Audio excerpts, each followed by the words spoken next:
Tayo na at sumamba, magpasalamat sa ating Panginoon. Tayo na kumanta, sumayaw sa saliw ng tugtugan, kay inang pagmasdan ang nagkakaisa at sama-sama magkakapatid. Tayo na sumamba, kumanta. Tayo na sumamba, sumayaw kay Jesus. Tayo na at sumamba, magpasalamat sa ating Panginoon. Tayo na kumanta, sumayaw sa saliw ng tugtugan, kay inang pagmasdan ang nagkakaisa at sama-sama magkakapatid. Kay Jesus ang iyong problema, magdasal, maghintay, magtiwala.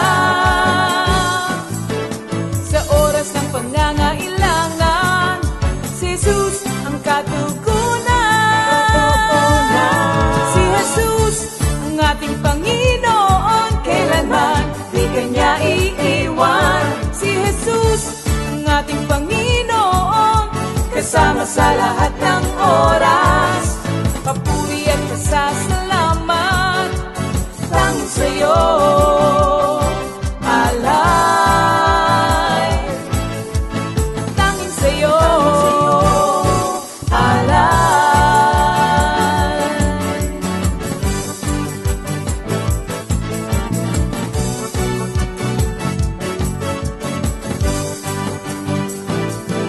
Si Jesus ang ating Panginoon, kailanman di kanya iiwan. Si Jesus ang ating Panginoon, kasama sa lahat ng oras. Si Jesus ang ating Panginoon, kailanman di kanya iiwan. Si Jesus ang ating Panginoon, kasama sa lahat ng oras. Papuri at pasasalamat tanging sa'yo, alay. Tanging sa'yo, alay.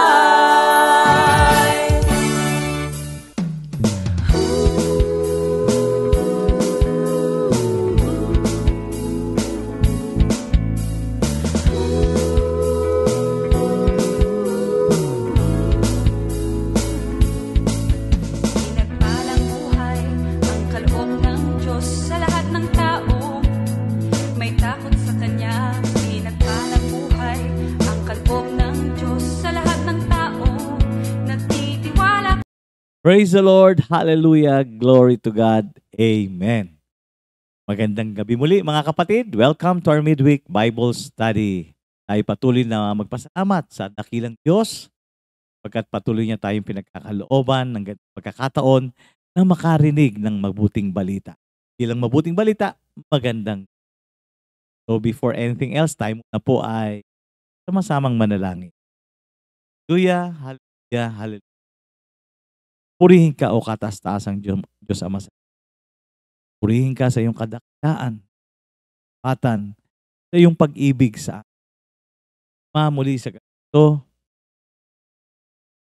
tinatas namin sa iyo ang aming sarili, maging dapatin niyo po kami, gabing ito, sa pagtanggap ng iyong banal na salita. Linisin niyo po ang aming mga puso upang maluwalhati naming matanggap ang iyong mga naamin din po namin, Panginoon, ang aming kawalan. Wala po kaming magagawa kung wala kayo. Kaya kailangan po namin ng gabay at patnubay yung Lord. Again, we ask for your double portion of your anointing sa mga gagamitin mo sa gabing ito, mula sa magpapakanta, sa band, music ministry, at higit sa lahat sa magbibigay ng iyong mga banal na salita. May your name be glorified tonight, Father God. Again, we bring you back the highest praise, the highest glory and honor. In Jesus' mighty name we pray. And all God's people say, Amen. Yan. Purihin ng Diyos, mga kapatid, at patuloy po naming na-announce na bisitahin po natin yung ating YouTube channel, sa Comfy Media. Create your own account and subscribe. Madami na pong uploaded videos like original song from the time of Ami Ligaya, Sister Ligaya, or up to the present song. Past anniversary, GMJ, Bible study, fellowship, at marami pa pong ito. Starting July, magtatanggal na po ang Facebook ng mga older live stream po natin. Yan. Kaya nililipat na po natin paunti-unti sa YouTube lahat. Ano po ha? Kasi within 30 days na lang po ang palugit niya for every episode natin, and then tinatanggal na po niya. And thank you Lord. At again, hindi po natin makakalimutan ng mga kapatid nating nagse-celebrate ng kanilang special day. Today is May 21, 2025. Happy birthday. Uy, Sister Temi Bongon of Antipolo. Happy birthday. And Sister Isa Lasangre, Brother Victor Datu, Sister Juliet Kawilan, Brother Ernie Villapando, Sister Sierra Martinez, and Sister Josie Tejado. And happy birthday and enjoy your day.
Yan, happy birthday! Happy birthday mga kapatid!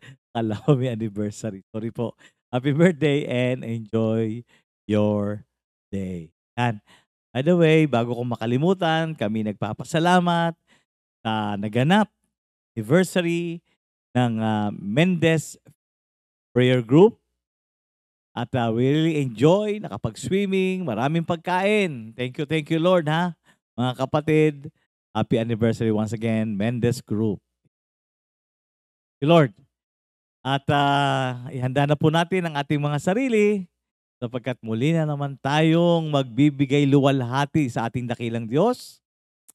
All our family to sing together for the Lord. Ang ating praise and worship. Yan. Let's welcome the praise and worship team.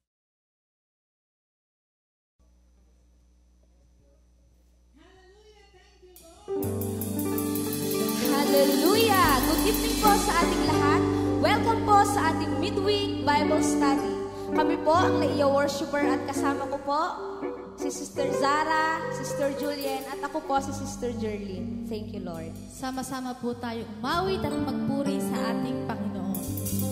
Amen. Hallelujah. Good evening po sa ating lahat. Halina po kayo at tawagin po ang lahat ng kasama natin sa ating mga tahanan upang sabay-sabay tayong umawit at magpuri sa ating Panginoon. Thank you, Lord. Palakpakan po natin ang ating Panginoon.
sa Diyos, pangako niya'y iingatan ko. Pupurihin ko si Yahweh sa pangakong binitiwan. Sa Diyos lamang ako tanging umaasa. Ang kaligtasan nabuhat sa Kanya. Tanging Siya lamang ang tagapagligtas. Tagapagtanggol ko at aking kalasas. Akin ang tagumpay sa lahat ng oras. Habang ako'y namumuhay, ako'y magpapasalamat. Ako ay nadalangin, kamay ko'y nakataas. Tanging Siya lamang ang tagapagligtas. Tagapagtanggol ko at aking kalasas. Akin ang tagumpay sa lahat ng oras. Habang ako'y namumuhay, ako'y magpapasalamat. Ako ay nadalangin, kamay ko'y nakataas. Ako ay nadalangin, kamay ko'y nakataas.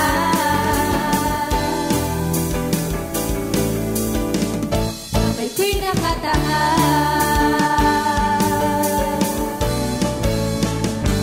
Thank you, Lord.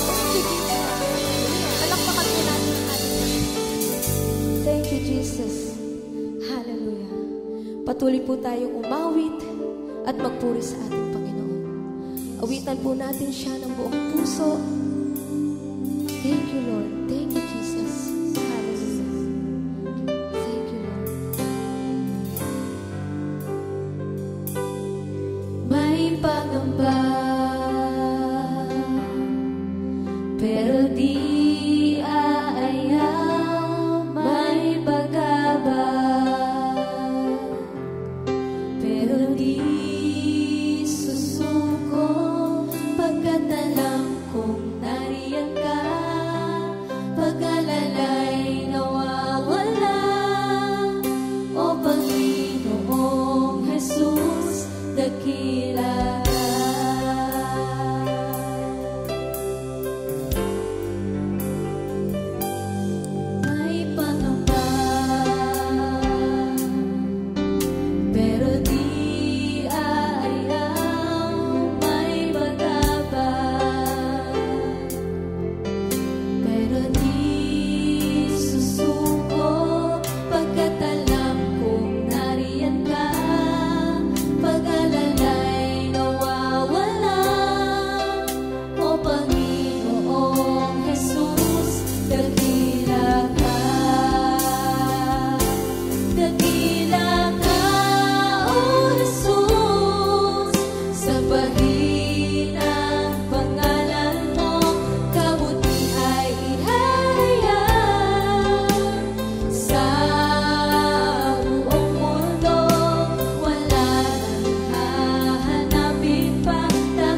Hallelujah! Napakasarap talagang umawit sa atin. Now, ang pinakamahalagang bahagi. So again, kunin niyo na po yung inyong mga Bible, notebook, ballpen, marker, what else? Kung ang Bible niyo ay telepono, di of course, kunin niyo na yung telepono. So, tonight to continue with our series, which is all about the book of the Romans. Let us all welcome Minister Andy Magadia, yan, my co-minister, my co-patriarch, to start with chapter 11. Natapos natin yung chapter 10. So this time, start at chapter 11, verses 1 to 10. So, welcome, Minister Andy Magadia. Marhay na banggit, tabi sa Indogabos, mga tugang. Magandang gabi po sa ating lahat, mga kapatid kay Kristo Jesus. Saan man kayo naroon dako ng daigdig ng mundo, happy watching po. At ngayon po, tayo po ay mananalangin muna bago tayo mag-aral. Tayo po ay manalangin. Panginoong Hesukristo, kami po'y nagpupuri ng papasalamat. Napakabuti niyo po sa amin. Sa oras pong ito, anuman din po aming pagkukulang at pagkakasala, Lord, forgive us. Thank you, Lord, for your presence. Thank you, Lord, sa inyong mga salita namin pong pag-aaralan. Maunawaan po namin to, may pamuhay at maibahagi pa rin sa iba. Be with us, O Lord, lalo po sa akin na inyong lingkod. Gamitin niyo rin po, Panginoon, para po sa inyong kaluwalhatian. Thank you, Lord, for everything. Be with us, Lord. In Jesus' name we pray. Amen and amen.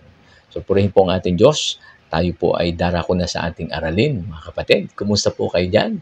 At ngayon po sa ating pag-aaralan, nandito po ang ating aralin. Babasahin ko muna po sa Roma, Kabanata 11. Ano po, nasa chapter 11 na po tayo ng Romans, mga kapatid. Okay, ganito po nasa saan? Romans 11, 1 hanggang 12. Kinahabagan ng Diyos ang Israel. Ito ngayon ang tanong ko. Itinakwil na nga kaya ng Diyos ang kanyang sariling bayan? Hinding-hindi.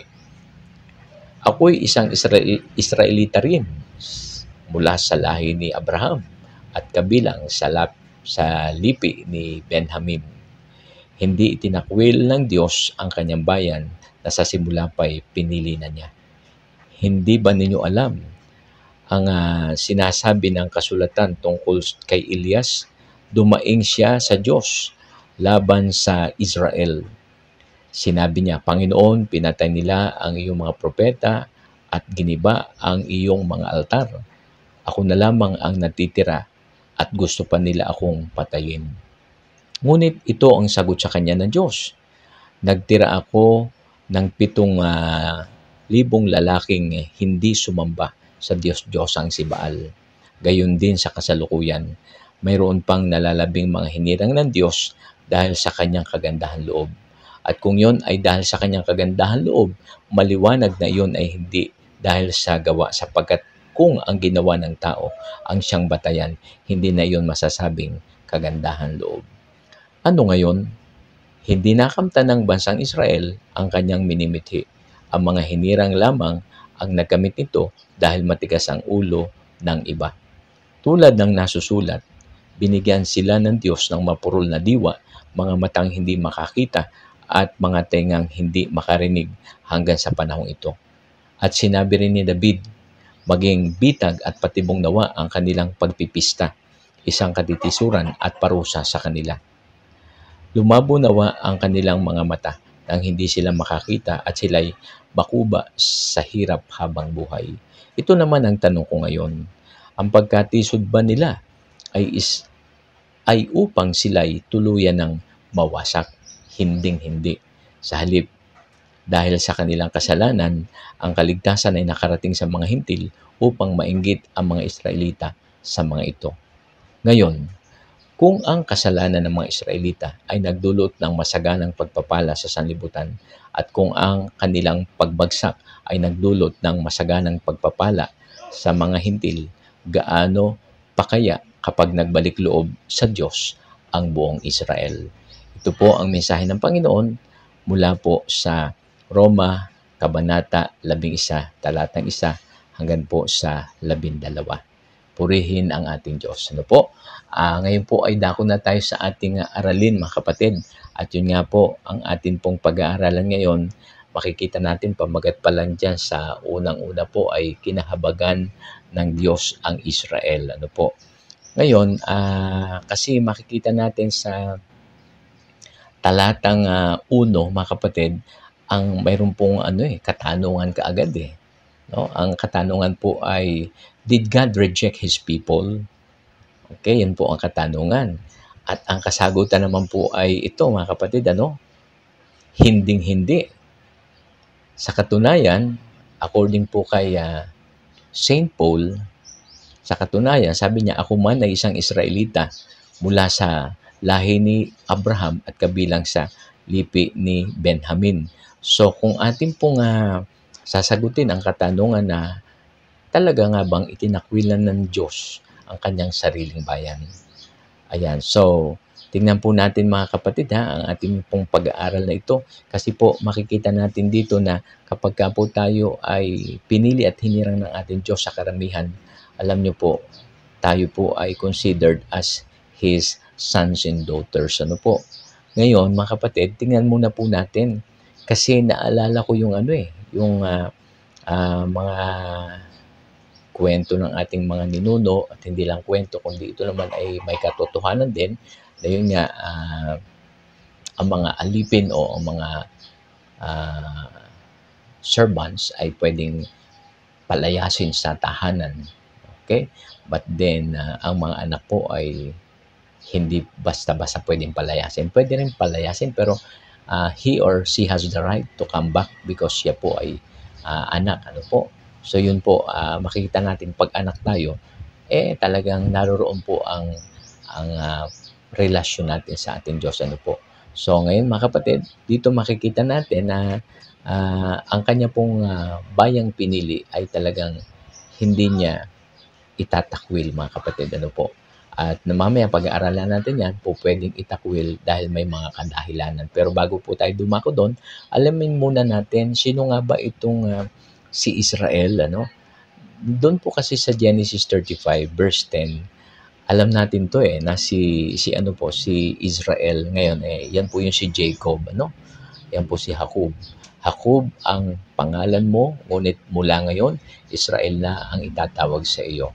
So dito natin makikita na talaga pong bagaman may mga pagbabago na nagaganap maging sa ating pong mga ugali at maging sa ating pangalan, pwede ring palitan ng ating Diyos yan, Di po ba? So yan pong mga ganyang bagay ay pwede niyang baguhin o palitan, pero yung pong pagkapili sa atin nandito na po yan, Yan nga po ay ating permanent experience na. At siyempre, wag nga lang tayo magmamatigas ang puso at ang ulo. Okay, mamaya po tatalakayin natin yan. So, very clear po na dito pong si Israel ay yan po, ang pangalan niya dati ay si Jacob. At alam naman natin, si Jacob, yung mga karanasan niya, talaga nakipag-wrestling po yan sa ating Diyos. At tandaan natin, talaga nakikipagbuno at asking for favor. At tayo po alam natin na there are times din nagkaroon din tayo ng talagang pakikipagbuno at alam natin na Lord, ito po, tulungan niyo po ako. Nandoon po na makikita ng Diyos ang ating pong pagsusumigasig na makamtan ang victory. At alam natin na sa kabila ng lahat ng yan, ano man yung ating mga pinagdaraanan sa buhay, mga struggles in life, pero alam natin magiging victorious din po tayo someday.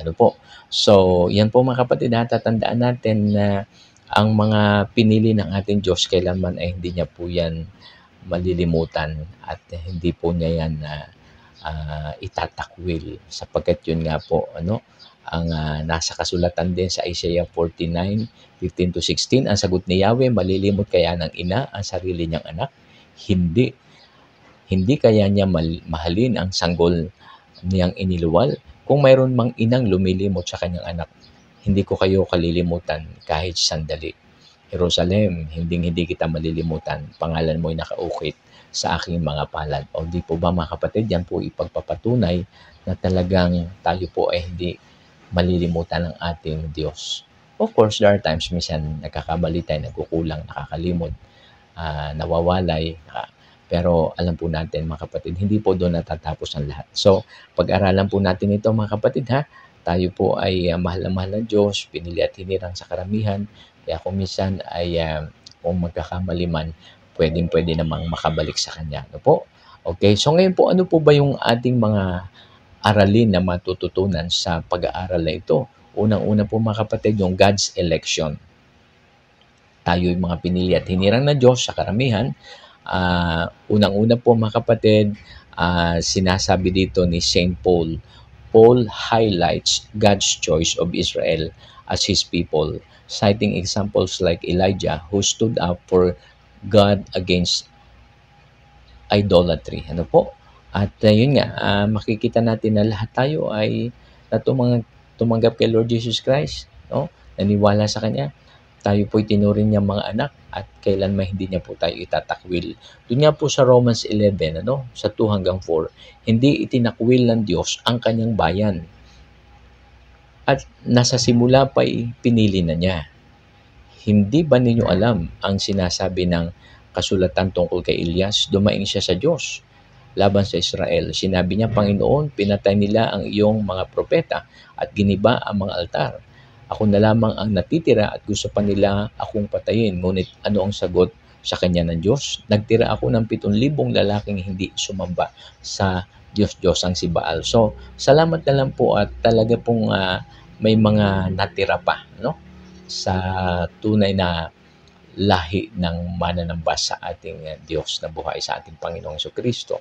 At yun nga po, pag tayo po ay talagang pinili at hinirang ng Diyos, alam nyo, hindi naman tayo basta-basta talaga mawawalay at hindi tayo kalilimutan ng ating Diyos. Okay, so ang pangalawa pong lesson na makikita natin dito at matututunan natin dito, a remnant chosen by grace. Ayun. Okay, so yun po mga kapatid, a remnant chosen by grace. Paul notes that even in his time, a remnant of Jewish people had believed in Jesus Christ, chosen by grace. Ano po? At yung mga natira, talagang alam niyo po yun, kinahabagan ng Diyos. At doon po sa Romans 11:5 and 6, gayon din sa kasalukuyan, mayroon pang nalalabi. Yan. So may mga remnants po, mga hinirang ng Diyos dahil sa kanyang kagandahan loob. At kung iyon ay dahil sa kagandahan loob, maliwanag na yun ay hindi dahil sa gawa. Sapagkat kung ang ginawa ng tao ang batayan, hindi iyon masasabing kagandahan loob. So mga kapatid, ay doon po sa mga talagang natira. Kasi let's say out of 10, kung let's say may natira dyan na 2 o 3, naku mga kapatid, mayroon pa pong pag-asa yan. Yun yung 2 po, pwede pang talagang paramihin uli ng Diyos. At yan magmumula ang tunay na mga mananamba, tagasunod at tagapaglingkod ng ating Diyos, ng ating Panginoong Jesucristo. So yan mga kapatid, hanggang mayroon pong mga nalalabi pa, alam natin na may mga pinili ang Diyos at hinirang para po ipagpatuloy ang kanyang gawain. And ang pangatlo po ay Israel's stumbling. Okay, Paul explains that Israel's failure to attain righteousness came from pursuing it through works rather than faith. Okay, so tandaan po natin mga kapatid, na para po tayo ay makapagpatuloy sa ating pong paglilingkod kay Lord, mga kapatid. Though there are times po nagkakamali tayo, pero alam niyo po, ang gusto ng ating Diyos ay makapagpatuloy tayo na naglilingkod sa Kanya by faith, not by works. Though alam po natin na tayo po ay saved by grace through faith in Ephesians 2 verse 8. Napakahalaga po niya sa ating buhay Kristiyano, na ito po'y ating napapahalagahan yung Ephesians 2 verse 8. And of course, yun naman pong ating faith ay masasabi natin na hindi lang doon hihinto. Kasi ang faith po, nagpuproduce po yun ng good works. And of course, hindi naman tayo masisave by good works, kundi alam po natin na ang good works po ay product of our faith in our Lord Jesus Christ. At hindi rin natin kasi talaga pwedeng pasubalian yan. Meaning, hindi po ba kasi sasabihin natin, brother, hindi naman talaga tayo masisave by works. Yes naman po. we are saved by grace through faith. But then yung pong ating faith nagpuproduce ng good works, it is just because our God is good. Not only today, but at all times, di po ba? God is good all the time, ano po mga kapatid. So, mga kapatid, marapat lang na tayo po ay maging mabuti sapagkat ang ating Diyos ay mabuti rin. Ano po? Though hindi tayo ililigtas yan, pero alam natin na ang pananampalataya ay yan po ay nagbubunga ng gawa. Ang katunayan nga po dyan ay doon sa Santiago 2:17, gayon din naman, patay ang pananampalatayang walang kalakip na gawa. Ano po? So, mga kapatid, yan po, very clear. Natalakay na po natin yan noong mga nagdaan pong Bible study natin, mga kapatid. So, yan po ang ating pangalawa na matututunan dyan, mga kapatid. Ano po? Na yung pong mga remnant chosen by grace, no? Ang sumunod po, no? Ang ating pangatlo na matututunan ay ito pong, yun nga, nasambi ko na, Israel's stumbling, no? And then, yung po kasing Romans 11, ano? 7 hanggang 10, no? Dito na po tayo sa number 3. Israel's stumbling. Babasahin ko lang po yung sa Romans 11:7 hanggang 10. Ano po? Ano ngayon? Hindi nakamtan ng bansang Israel ang kanyang minimithi. Ang mga hinirang lamang ang nagkamit nito, ngunit matigas ang ulo ng iba. Tulad na nasusulat, binigyan sila ng Diyos ng mapurol na diwa, mga matang hindi makakita at mga tengang hindi makarinig hanggang sa panahong ito. At sinabi rin ni David, maging bitag at patibong nawa ang kanilang pagpipista, isang katitisuran at parusa sa kanila. Lumabo nawa ang kanilang mga mata nang hindi sila makakita at sila'y makuba sa hirap habang buhay. Ayan, so mga kapatid, papakatandaan po natin na dito po sa ating buhay Kristiyano, there are times talaga nagkakaroon po tayo ng mga pagkakatisod, nagkamali, nadupilas, di po ba? So, sa pamamagitan po niyan, minsan talagang nararanasan po natin yung mga consequences ng ating pong mga pagkakamali, mga kapatid. But then, salamat na lang sa grasya ng Diyos, sa kanyang pag-ibig sa atin na tayo po'y muling nakapanunumbalik sa kanya at nagagampanan po natin ang kanyang kalooban. So, yan po mga kapatid, yan ang pangatlo. There are times na stumble tayo or tayo po nagkakamali, pero mahalaga po na tayo po ay makapanumbalik sa ating Diyos, mga kapatid. Ngayon, tingnan pa rin po natin, mga kapatid, kasi ang sinasabi nga ng ating Diyos, yung nais ko rin pong i-share sa atin. Kasi minsan pag nagkamali tayo, nagpapatuloy na sa pagiging mali at sa pagiging matigas ang ulo. Di po ba tatandaan natin doon sa Hebrews 4:7, kaya't muling nagtakda ang Diyos ng isa pang araw. Binigyan po ng isang pagkakataon na tinawag niya ngayon. Pagkalipas ng mahabang panahon, sinabi sa pamamagitan ni David sa kasulatang nabanggit, ngayon, kapag narinig ninyo ang tinig ng Diyos, iyang inyong puso'y huwag patigasin. Ayan, di po ba? So, today, if you hear God's voice, harden not your heart. So, huwag po tayong maging matigas ang puso. Huwag pagmatigasan ang ating ulo. Pag narinig po ang tinig ng Diyos, nawa po ay manumbalik tayo agad sa ating Diyos. Nandiyan po siya, handang laging tanggapin tayo at magbalik loob sa Kanya. So, yun po ang, mga kapatid, ang ating number 3. Okay, so, i-review ko lang po, Ang number 1, mga kapatid, ay God's election. And then, ang number 2 po, a remnant chosen by grace. And then, ang number 3 po ay Israel's stumbling. And then, ang sumunod po, mga kapatid, ay ito na pong pang-apat, mga kapatid, talakayin po natin ito. At ito po yung God's purpose. Okay? So, lagi pong may purpose o may layunin ng Diyos kung ano man pong ating pinagdaraanan sa buhay. So, Paul emphasizes that Israel's stumbling wasn't a complete fall, It allowed Gentiles, the non-Jews, to experience salvation, So, yan po, mga kapatid, lagi may purpose. Kaya lagi natin tatandaan mga kapatid kay Kristo Jesus, kung may mga negative situations, may mga negative circumstances na ating nararanasan, lagi pong may purpose ang Diyos. Lagi ko pong tinatandaan yan. Kapag meron kang matinding pagsubok ngayon, alam mo kapatid, ang kasunod yan, matinding pagpapala din. Ano? So, no, hindi naman tayo nakatingin din sa pagpapala. But then, normal lang po yon. Kapag ka po nalugod sa atin si Lord, nandoon po talaga. Kasama po sa ating kaligtasan ay mararanasan natin ang favor after favor, blessing after blessing, victory after victory. Doon po sa Romans 11:11 hanggang 12, ito naman ang tanong ko ngayon. Ang pagkatisod ba nila ay upang sila'y tuluyan ng mabuwal? Hinding-hindi. Kita nyo, liwanag po. Sa halip, dahil sa kanilang kasalanan, ang kaligtasan ay nakarating sa mga hintil upang mainggit ang mga Israelita sa mga ito.